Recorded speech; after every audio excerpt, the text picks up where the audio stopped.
President Biden dropping out of the 2024 presidential race. Professor of political science at Oakland University, Dave Giulio, joining us on the live line to discuss.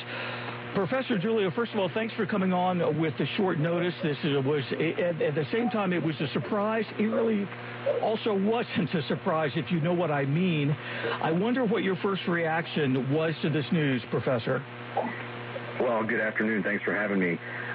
First reaction is one word: historic. And that's because, at least in modern political times, we've never seen this kind of situation, right, where we have a sitting president only 4 months or so from the election decide to step aside and really create some interesting times now for the Democratic Party.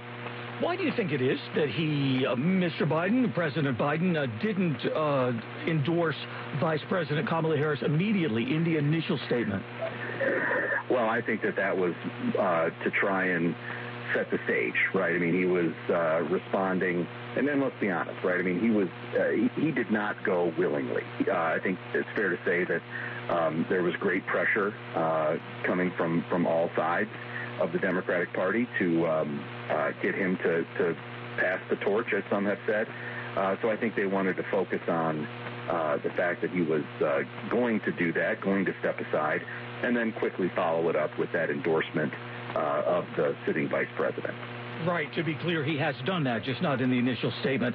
Yeah. Professor Giulio, in a succinct way, can you, maybe not in a succinct way, but if you can, how do they go about picking the candidate now at the convention? Well, I think that's the million-dollar question. I don't think anybody really knows. There are many different options. I think that in terms of how this process could unfold and be carried out, I think that we do have to think about the fact that there are elected delegates who are going to attend the Democratic National Convention in mid-August, and it's according to party rules, at least as I read them, it's their decision. So, but it's interesting to think about how those are a certain set of people who may not be representative of the current Democratic Party as a whole. So I think that there's a good bit of uncertainty in how this is going to play out over the next month.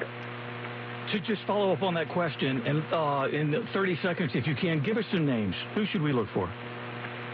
Oh, I think that they're the names that have been bandied about, right? I mean, Governor Newsom, Governor Shapiro, certainly Governor Whitmer.